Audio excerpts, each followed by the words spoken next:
Il 28 giugno la manifestazione adesso basta. Quali sono le ragioni di questa manifestazione? Ecco perché dovrebbero aderire le persone.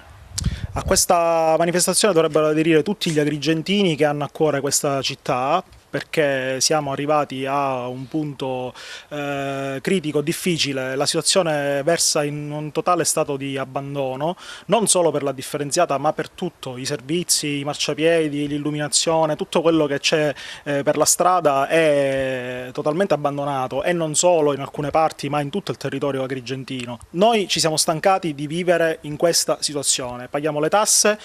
Assolutamente siamo a favore della differenziata, questo lo diciamo, non è una manifestazione contro la raccolta differenziata, anzi siamo a favore e chiediamo appunto che venga migliorato il servizio, perché chiaramente paghiamo le tasse e vogliamo un servizio ad hoc. Capiamo che siamo all'inizio e quindi ci vuole del tempo, però la situazione è già ferma da anni per quanto riguarda quello che abbiamo in giro. Adesso stiamo andando a intaccare anche il settore turistico, che è l'economia principale di questa città. C'è gente che ha investito fior di quattrini per appunto creare strutture ricettive anche di un certo livello, e si ritrova con gente che arriva, i turisti che arrivano e se ne vanno immediatamente perché vedono la situazione per la strada e scappano, lasciano recensioni negative.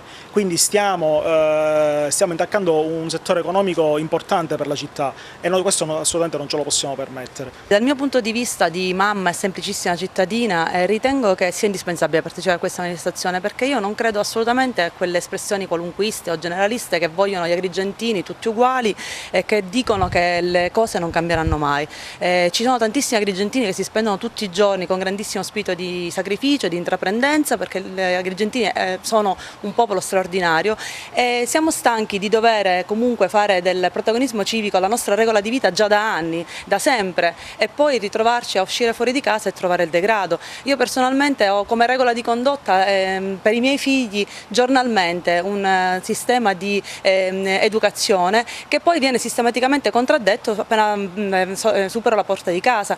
Sono stanca e siamo anche esasperati, siamo arrabbiati del fatto di dover segnalare, contattare chi di dovere e restare inascoltati. Io aderisco pienamente alla manifestazione, è la testimonianza che la società civile c'è e che il problema non è solamente politico, istituzionale, ma che ognuno di noi debba fare la sua parte, soprattutto perché il problema si risolve da un punto di vista educativo e culturale. Quindi noi ci siamo, tendiamo una mano alla pubblica amministrazione e insieme cercheremo di sviluppare delle sinergie per risolvere tutta questa situazione.